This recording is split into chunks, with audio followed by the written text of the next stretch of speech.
नमस्कार. आज आपण 48व्या श्लोकाचा अर्थ जाणून घेणार आहोत.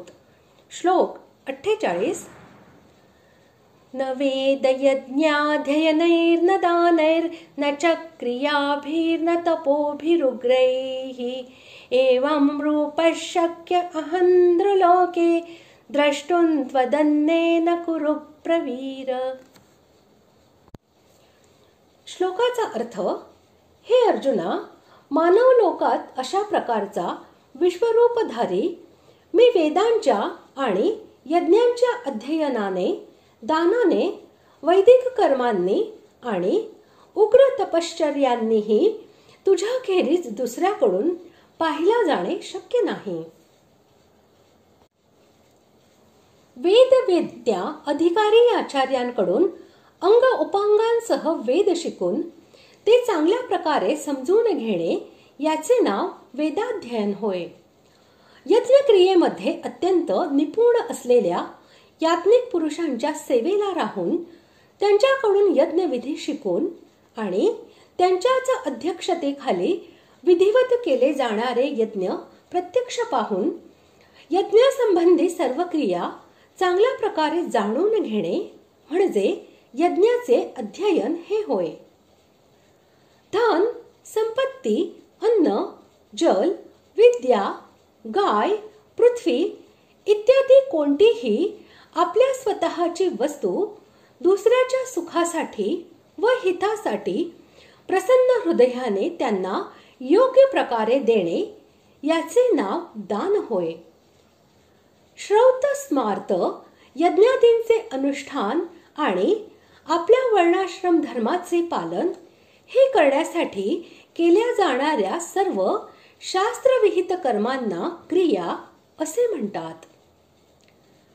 कृच्छ्र, चांद्रायण इत्यादी व्रते, विभिन्न प्रकारच्या कठोर नियमांचे पालन, मन व इंद्रिये यांचे विवेकपूर्वक आणि बलपूर्वक दमन, तसेच धर्मासाठी शारीरिक किंवा मानसिक असे कठीण क्लेश सहन करणे किंवा शास्त्रविधीप्रमाणे केल्या जाणाऱ्या विविध प्रकारच्या तपस्या या सर्वांचे नाव उग्र तप होय.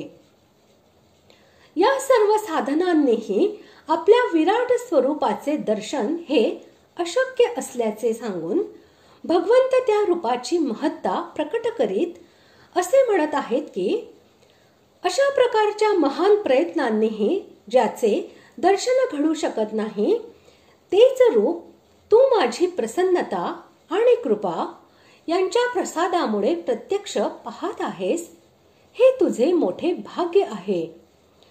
यावेळी तुला जे भय, दुःख आणि मोह वाटत आहे ते योग्य नव्हे. वेद यज्ञादींचे अध्ययन, दान, तप आणि तसेच इतर विभिन्न प्रकारच्या क्रिया यांचा अधिकार मनुष्य लोकांमध्येच आहे आणि मनुष्य शरीरामध्ये जीव हा भिन्न भिन्न प्रकारची नवीन कर्मे करून तऱ्हेतऱ्हेचे अधिकार प्राप्त करून घेतो. इतर सर्व लोक हे तर मुख्यतः भोगस्थाने आहेत. मनुष्य लोकाचे हेच महत्त्व समजावून देण्यासाठी येथे नृलोके या पदाचा प्रयोग केलेला आहे.